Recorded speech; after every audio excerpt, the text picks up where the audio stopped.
The UAE approach to tackle the risks of the illegal wildlife trafficking has several pillars.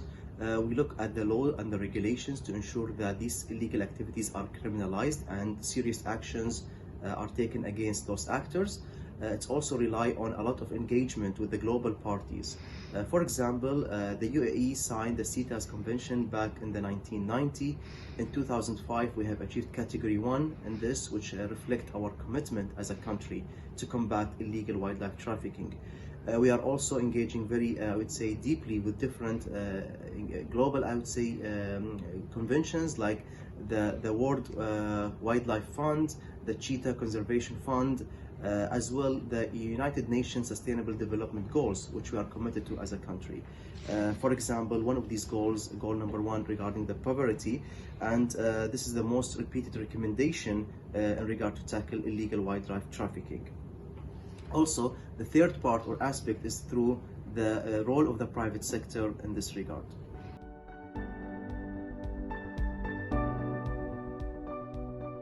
We strongly believe of the role of the private sector in tackling the illegal wildlife trafficking and to support the government initiatives in this regard. One good example and model is the rehabilitation centers, where the lands are granted by the government, while those centers are operated by the private sector.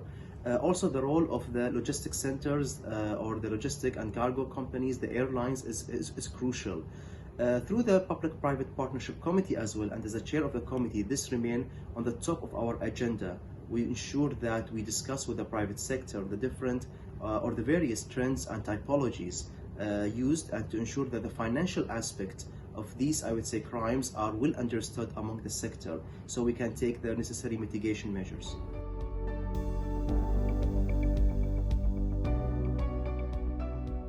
Well, the purpose of the paper is to highlight and shed on the various, I would say, risks that we may expose to as an international financial center and as well as a regional hub. We truly understand and appreciate the risks that we have in the country, being a transit point but not a destination. Our financial and banking system exposed to these risks. So the paper was focusing or is focusing a lot on the financial aspects of this crime, ensure that we trace the money, where it's come from, where it's going to. The paper analyzed these risks, but also come with a lot of recommendations, including building capacities for the various public agencies, including the Financial Intelligence Unit, the law enforcement agencies, to ensure that investigations are looking after these cases and ensure to tackle the financial aspect of the case. Also, among the private sector, to increase the awareness, so banks and financial institutions not to be engaged in any financing activities for such, I would say, activities which will look as unethical and immoral for international financial centers around the globe. So we as international financial centers globally, we all have this duty to ensure that our financial systems, our banking systems are not misused for those illegal activities.